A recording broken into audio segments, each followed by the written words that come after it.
All right, I know you've been waiting for this for 2 years. Once Upon a Pie Competition and Auction is back with us on Saturday, November 19th. This year it's being sponsored by the Library Board of Trustees and the Goffstown Public Library Foundation. It is a fundraiser for our potential building addition. We have cookbooks on the shelf if you would like to enter the competition and just don't know. And let me tell you, I do not make a good pie, but I have my recipe ready for this year. United States of Pie, still on the shelf, I'm telling you. Art of the Pie. This one actually looks like it has been through the ringer at the last pie event, so you might get some good hints here. Great pies and tarts, here for you to get a good recipe. There are lots of categories, so I hope that you'll make your best pie and enter the competition. All details can be found at goffstownlibrary.com/calendar. Just click on November 19th and you'll get all the details. You will get the entry form to enter your pie to the competition. And then join us at 6:30 p.m. to pay $2 a slice for pie and have a good time with your neighbors. I hope to see you there. Hi everybody, my name is Patty Pennick and I'm Head of Youth Services at the Goffstown Public Library, and today I'm actually stepping out of the children's room. It rarely happens, but I wanted to share with you some of my library favorite resources outside of children's, and that has led me to the cooking collection. I love to cook in my spare time, and so when I can escape from the children's room, I will often come up to the second floor and browse our cookbooks. Today I wanted to share with you some of my favorites. So first of all, my very favorite chef who thankfully publishes many cookbooks, you've probably heard of her, is the Barefoot Contessa. I've only got about 4 because that's all of the books that we currently had checked in when I came up today to share with you. But she has published probably 8 or 10 of them, and myself and many other patrons at the library eagerly will await the latest publication. In fact, she just had one come out in October, I believe. Some of my family favorite recipes have come from the Barefoot Contessa, and I strongly recommend any of those. The other thing that I'm become a huge fan of are one-dish recipes. How great is that to prepare an awesome meal that tastes good, is good for you, and you do it all pretty much in one pot. So I found some of my favorite cookbooks that we have here where you can do just that. One of them is called Dinner Pies. I borrowed this from the library, I don't know, a couple of years ago. It's not a new one, but it's a great one. Delicious pot pies, turnovers, quiches, things of that nature, casseroles. It's a great cookbook, Dinner Pies.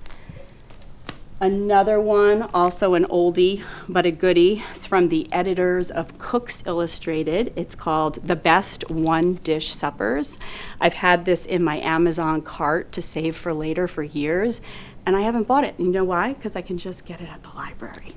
So I love this book. That's a good one. And then last but not least, I love to bake sweets, and America's Test Kitchen has a whole series of books, and I believe that we own most of them. This particular one is The Perfect Cake, but they also have one for The Perfect Cookie, which I did purchase because it had so many great recipes in it. But there's plenty of others from America's Test Kitchen that we have here at the library that you will enjoy. And last but not least, because my 3 children have grown into pretty much adults, a small regular pie does not last very long in my house, so I have moved on to the slab pie. This is a cookbook that I love. It's got great recipes for a slab pie, and if you're wondering what that is, it's essentially a pie but like in a lasagna size dish, so you get a lot more pie for the work that you put in. So that's all I have to share with you today, but if you're hungry and you feel like cooking, come on down to the Goffstown Public Library and check out some cookbooks. Hi everyone, this is Stacy, Teen Services Library Assistant at the Goffstown Public Library. So November is National Native American Heritage Month, so I'm going to talk to you about a couple of books that I have. I actually have a whole bunch of books in the collection that you would want to check out, and you can find them at the Goffstown Public Library's website at goffstownlibrary.com/teens. But ones that I want to point out to you today are this one, A Snake Falls to Earth by Darcy Little Badger. Then, of course, we have Apple in the Middle by Don Quigley. And this awesome graphic novel right here, Surviving the City, and that's by Tasha Spillett. So what's important about this right now that I'd like you to know is that it's a time to celebrate Indigenous peoples past and their presents. So why not check out some works by Indigenous authors today? And again, if you want some other titles, don't forget to check out our website. Thanks. Hi everyone, I'm Liz in Adult Services, and this November I've decided to make up my own holiday. I'm calling it Nonfiction November. So my first pick of the week is a nonfiction book, and it is entitled The Black Count: Glory, Revolution, Betrayal, and the Real Count of Monte Cristo. It's the Pulitzer Prize-winning biography by Tom Rice.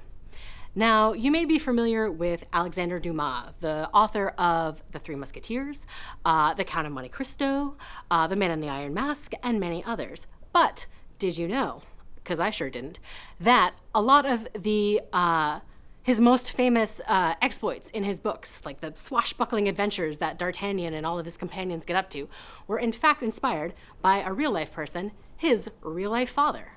His father, confusingly also named Alexander Dumas, was actually born in what is now Haiti to a sort of disgraced French aristocrat and a slave woman on a sugarcane plantation. However, that Alexander Dumas made his way to France, made his way up in society as a count. He is the son of a marquis. And actually, he became part of the French army and from the ground up, and he made his way through the French Revolution. He was a contemporary and, for a large part of his career, a superior of Napoleon Bonaparte. And his adventures took him from what is now Haiti to France to Egypt to Switzerland, all over the place. If you remember D'Artagnan fighting 3 duels in one day, that's what Alexander Dumas the father did.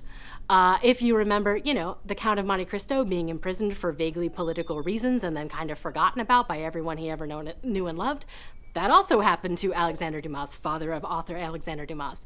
So if you're interested in a swashbuckling tale about a real-life, fascinating person, I highly recommend The Black Count.